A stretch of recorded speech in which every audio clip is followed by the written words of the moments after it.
This week on ANN, Mexico welcomes 23,000 new members after a record-setting evangelistic event.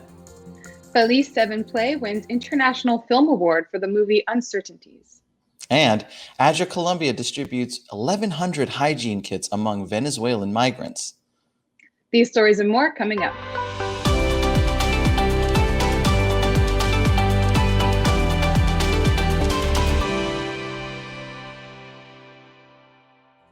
Thank you so much for joining us this week. First in the news, Seventh-day Adventists in Mexico are celebrating the more than 23,000 people who joined the church after a coordinated evangelistic event across the nation. The event was held from June 12 through 19. The special week of reaping crowned months of evangelistic initiatives across the 5 unions or major church regions in Mexico. The guest speaker for the closing week of evangelism was Alejandro Bullón, who delivered a spiritual message online every evening from Brazil. Under the theme Hope Beyond Uncertainty, Bullón's messages reached an average of 280,000 people each evening. The comprehensive effort was coordinated from the city of Mérida, where leaders of the Southeast Mexican Union led the rest of the church regions in Mexico in facilitating the landmark initiative. Spokesperson for the Adventist Church in Mexico and president of the Chiapas Mexican Union, Ignacio Navarro, said the comprehensive evangelistic endeavors among the 5 major church regions took them to another level of outreach. During the months preceding the special closing week, several programs helped people draw closer to God. Initiatives included I Want to Live Healthy, which for 8 weeks led hundreds of people to acquire healthy living habits to enjoy a more productive and happy life. At the same time, a health marathon connected hundreds more on the first Sunday of every month and attracted other interests through online outlets and platforms. Online platform esperanzamexico.com sought to provide answers to people going through pain and sorrow, partly caused by the ongoing COVID pandemic. Thousands of people registered to participate in the week of meetings focusing on hope. Local TV networks in Puebla, Veracruz, Hidalgo, Tlaxcala, and Tabasco agreed to broadcast the series. In addition, several local radio stations shared Bullón's nightly messages, which helped increase their reach in areas with limited internet. The Hope Beyond Uncertainty series sought to heal the wounds of human hearts, providing emotional, spiritual, and mental health restoration. More than 5,000 people were baptized during the week of meetings, which added to the more than 17,000 people baptized across Mexico in the previous weeks. Church leaders expect thousands more across the country will be baptized in the next few weeks. The feature film Uncertainties, produced by the video platform Feliz Seven Play, was awarded in the category of Best Foreign Film during this year's International Christian Visual Media Crown Awards, or ICVM, held on June 23 in the United States. The ceremony took place during one of the world's largest Christian media events, the National Religious Broadcasters Convention. ICVM was created in the 1970s to celebrate film and the work of filmmakers with the aim of encouraging and inspiring creativity by presenting examples of excellence in communicating Christian values. Manager of digital strategies for the Adventist Church in South America, Carlos Magalhães, says, this recognition shows that Christians from around the world have understood that films are an important means of sharing the gospel. This result is an achievement for the church, which appears on the scene with other big names as a denomination that makes use of films to lead people to Christ. He also points out that Christian feature films can have several goals, such as focusing on clarifying biblical principles, inspiring behavioral and lifestyle changes, exemplifying the Christian worldview on themes such as suffering, mourning, and death, and can also be evangelistic. The film Uncertainties took to the cinematographic narrative to debate about one of the main mental health problems of our time, depression. Alice's story is presented from a perspective faced by people of different age groups and social conditions that brings answers based on a biblical foundation to overcome it. Data from the World Health Organization estimate that in 2017, more than 260 million people dealt with the disease worldwide. That number has increased, however, mainly due to the coronavirus pandemic. According to Magalhães, Christian films show the worldview or the way that Christianity understands and interprets the dilemmas of human life. They represent these real-life dilemmas, always proposing a solution or explanation based on the teachings of the Bible. For more information, you can visit feliz7play.com or uncertaintyproject.org to watch the film in multiple languages. Minha mente e o meu coração estão numa batalha constante.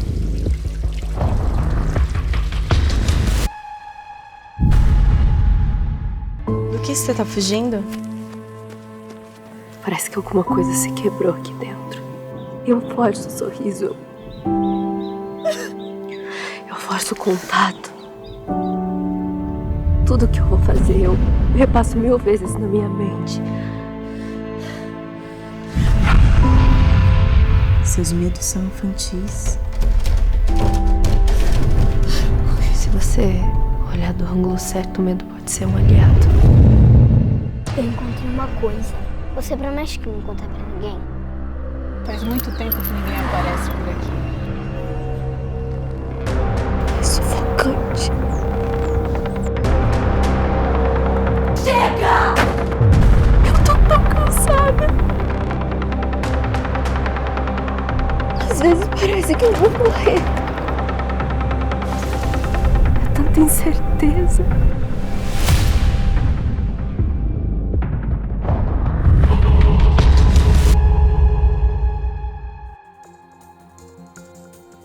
Under its motto, Justice, Compassion, and Love, the Adventist Development and Relief Agency, or ADRA, in Colombia recently distributed 1,100 hygiene kits among Venezuelan migrants in the northern town of Arequipa.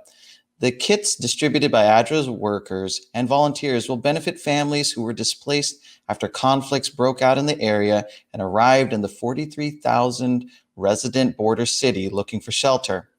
According to Adra Colombia Country Director Yair Flores, the displaced migrants have been accommodated in several local government shelters across the city. The kits included toothbrushes for adults and children, toothpaste, deodorant, and bath soap. They also included a comb, laundry soap, sanitary pads, and diapers. Flores explained that the initiative was funded thanks to a partnership between various regional offices, including Adra International, that assigned $10,000 to the project. For its part, Adra Inter-America added $7,000, and the North Columbia Union Conference sent another $3,000 to fund the initiative. The team traveled to Arequipa to support local lay church members and volunteers in the distribution of the kits to the families in need. It is not the first time that Adra Colombia has stepped up to assist migrants arriving in Colombia from Venezuela. Since 2018, the agency has been working in different projects to cover for the displaced people's basic needs. According to government statistics, by the end of 2020, there were more than 1.7 million Venezuelans displaced living in Colombia, something that presents officers and humanitarian agencies with significant logistical and financial challenges. Flores said, ADRA is always ready to assist others when there is a need due to natural disasters or other crises. Many of these initiatives are accomplished thanks to partnerships and the loyalty of many anonymous supporters. From January to March this year, the country of Slovakia has witnessed its most COVID-19 cases, with nearly 100 new deaths daily, according to Worldometer, a real-time world statistics database. The most vulnerable impacted are the elderly, with whom the Adventist Development and Relief Agency, or ADRA, has been aiding. The death toll has been decreasing according to local reports, but older adults, people without homes, marginalized communities, and people with disabilities remain heavily impacted due to the lack of access to COVID-19 resources. ADRA Country Director for Slovakia, Stanislav Bielik, says many people, including the marginalized Roma and homeless communities, are not aware of the facts about COVID-19 preventative measures, and there is a fear that by the autumn months, the country may be hit by another wave of the COVID-19. To minimize the number of coronavirus cases, we want to ensure the most vulnerable are protected and that their well-being is intact to prevent them from getting this deadly virus. Roma communities often live in overcrowded, substandard shelters, and people who are homeless have not benefited from the same access to healthcare, hygiene information, and COVID-19 related resources as the rest of the Slovakian population. Additionally, the most vulnerable Roma and homeless communities were not receiving access to clean water and financial resources to purchase hand sanitizers and face masks, which makes them at risk to contracting the virus. Health experts agree the only way to fight some of these health issues is to vaccinate the majority of a population and follow safety protocols. Unfortunately, those who are homeless, elderly, or with disabilities can't come to health clinics to get tested or vaccinated for COVID-19 due to lack of transportation. For that reason, Adra Slovakia decided a mobile bus was the answer and decided to go to the people who needed them. The bus was donated by a local bus company, which Adra refurbished and equipped with technical control systems, a kitchenette, and eating space for the medical and logistics team. The refurbished bus also includes a shower, a unit for the vaccination team, and an examination room that will be stocked with the defibrillator, stretcher, wheelchair, oxygen device, and first aid kit. Through the mobile bus, Adra will be able to reach approximately 20,000 people in several Slovak regions to help them understand what COVID-19 is. A licensed and certified medical team traveling with the bus will help communities make informed choices about being vaccinated. Coming up, the Samoa mission reaches thousands with online radio. But up next, Portugal celebrates 20 years under religious liberty law.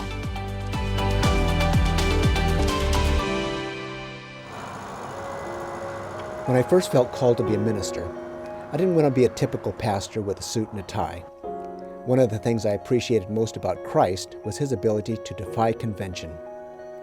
Once, when I moved away from a place where I was pastoring, one of my friends said, "We're going to miss you.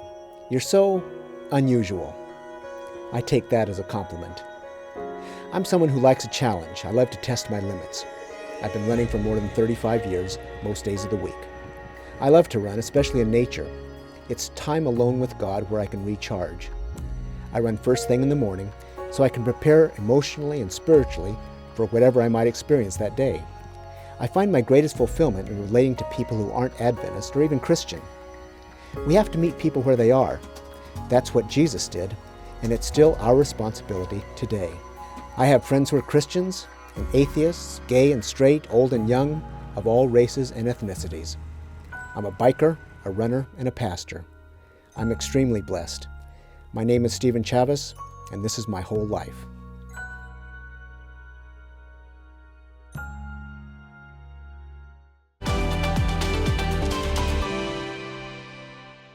Welcome back. In Portugal, church and state have been separated by law since 1911. It was not until 2001, however, that the state legally recognized full religious liberty rights. Since that time, with the approval of the religious liberty law, citizens and communities have enjoyed an open and tolerant legal frame to live, practice, and share their beliefs. Celebrating the 20th anniversary of this law, the Portuguese Religious Liberty Commission, an official entity that defends and upholds the law content, and the High Commissariat for Migrations, a governmental agency that promotes intercultural and interreligious dialogue, organized a conference detailing the history, achievements, and the future of religious liberty developments in Portugal.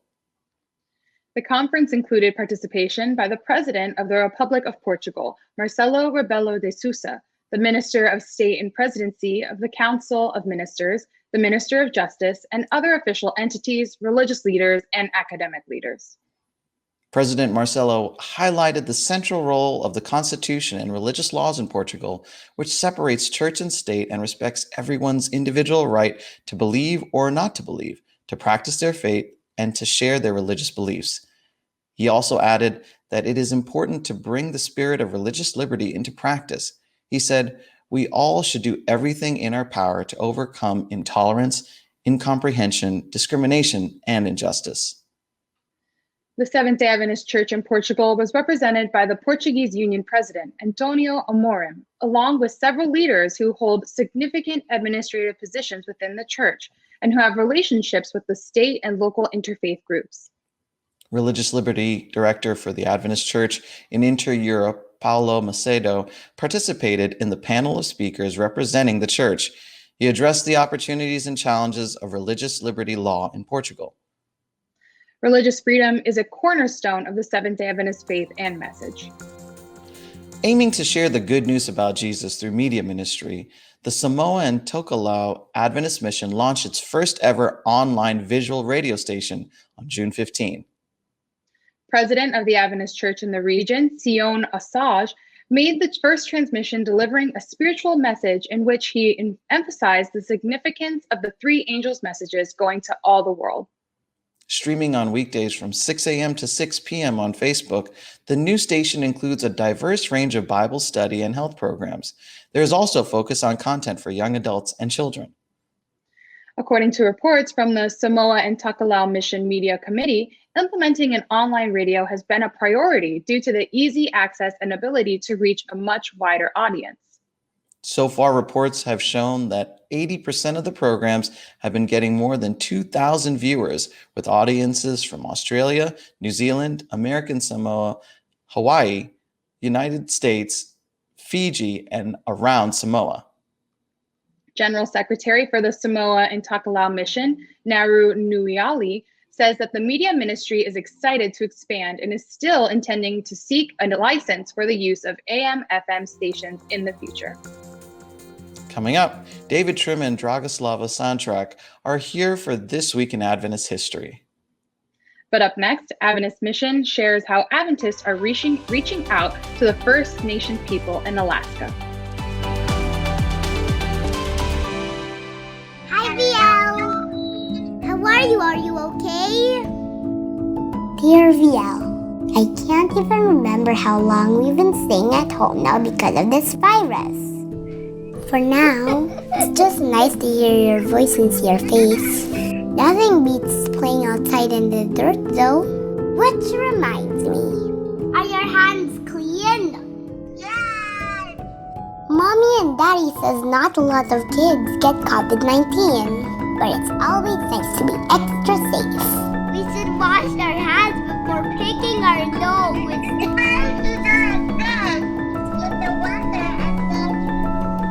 Washing our hands protects us, but it also keeps us from spreading the virus.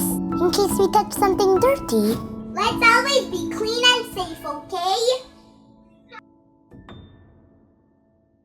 Love, Joey.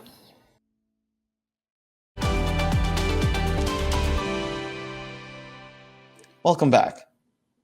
Today, the North American division of the Seventh-day Adventist Church represents more than 1.2 million members, spanning all the way from Bermuda over the mainland to Palau. Adventists in North America are reaching out to Native people groups such as Native Americans, Alaska Natives, and First Nations people in their local communities across the region. Adventist Mission has more. Has God ordained Sunday or Saturday as his day of worship? This question led to the humble beginnings of the Seventh-day Movement in North America in the mid-1800s. At the time, thousands of Christians were searching for greater understanding of biblical prophecy. And there was a group in the northeastern United States that had recognized Saturday, the seventh day, as Sabbath, the day of worship. These two pieces, biblical prophecy and the Sabbath, laid the foundation for the Seventh-day Adventist Church. In 1863, the new Sabbath keepers officially organized into a denomination with 3,500 members worshiping in 125 churches. Today, the North American division of the Seventh-day Adventist Church represents more than 1.2 million members, spanning all the way from Bermuda over the mainland to Palau. There is an incredible amount of diversity in this region, and that requires different approaches to outreach. Church members here minister to their communities in various ways. Many follow Christ's method of ministry, which starts with mingling with people, sympathizing with them, meeting their needs, winning their friendship, and inviting them to follow Christ. Adventists throughout North America are ministering to Native people groups, such as Native Americans, Alaska Natives, and First Nations people wherever they are. In places like Alaska, it can sometimes be quite difficult to reach them. Village life, I would say the one word that comes to mind is very isolated, kind of like a third world country. A lot of kids suffered from alcoholic, abusive parents, which is verbally abusive, sexually abusive, physically abusive, and they found safety in the church. And that's what our mission is essentially providing. They're providing safety for kids that have been trying to survive this drug and alcoholic epidemic that's still clutching its nails into the very fabric of Native Alaskan culture and people. The biggest impact that having day camps in the villages gives is showing them that there is a way out of this cycle. Once there's somebody there to show them, hey, this is what love really is like. Because of the day camps, they're able to get a way out. We have people that can't afford potable water. They come to this facility to get drinking water. Or they've been involved in the food bank program they started here. Our own personal family has been also a recipient of their humanitarian help for our people. Yes, we have an incredible backyard. At the same time, we're definitely a mission field. In northern Canada, the native population, called the First Nations, faces similar struggles as the Alaska Natives. Nunavut is the newest, biggest, and most northerly territory of Canada. It has an immense, sparsely populated area with tundra, rugged mountains, and remote villages that are only accessible by boat or airplane. There is a small group of Seventh-day Adventists in a remote part of Nunavut who have started ministry efforts to reach their neighbors. Your prayers and contributions through the mission offering fuel the work in difficult-to-reach places like this. Like the early days of the Advent movement, we have an opportunity to share a message of hope throughout the North American division. Thank you for supporting the mission work of the Seventh-day Adventist Church.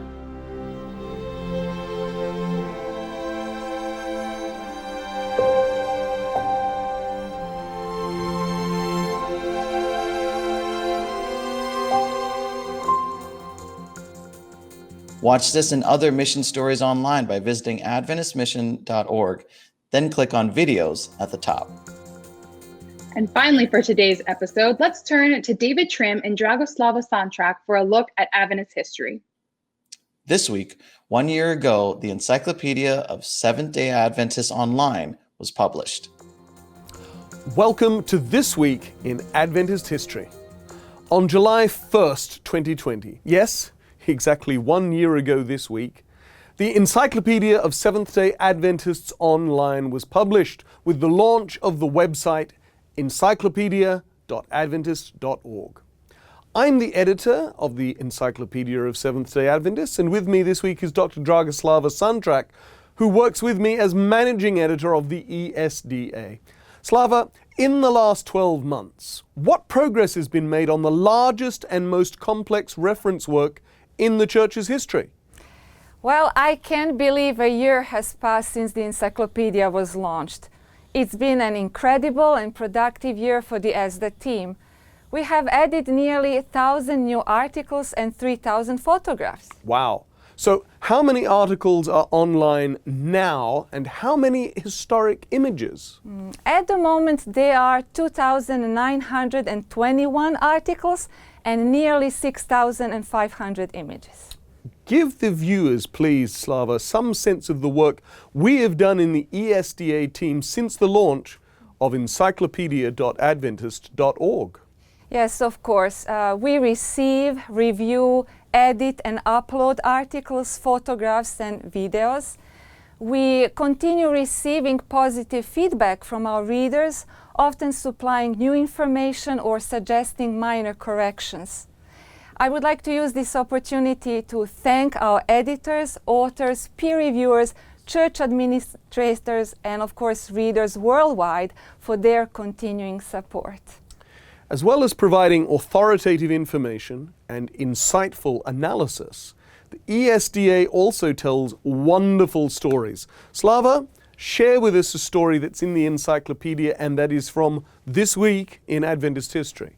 Yes, the historical nugget for this week is about missionary Johannes Lipke, known as John Lipke, one of the most important Adventist pioneers in Brazil. He was born on June 27, 1875 in Berlin, Germany. As a young man, barely 20 years old, Lipke decided to become a missionary. First, he went to the United States to study theology at Battle Creek College. Then, on August 17, 1897, when John was 22, the Foreign Mission Board voted to send him and his wife Augusta to Brazil. Only 3 months later, the couple arrived in the city of Rio de Janeiro. In his rich ministry, John Lipke served in several crucial areas: literature evangelism, education, evangelism, pastoral ministry, administration, and health. He helped establish and was the first president of what is known today as Latin American Adventist Theological Seminary, or UNASP, in Sao Paulo. He founded the first Adventist printing house in Brazil and is credited with training the first pastors and missionaries in Brazil and South America. Having worked for nearly 23 years, Lipke realized that one very important aspect of Adventist work was still not developed in Brazil. It was the medical work. When no one else could go to America to obtain medical training, Lipke went to the College of Medical Evangelists in Loma Linda, California. He stayed there for 6 years, paying his school fees as a colporteur.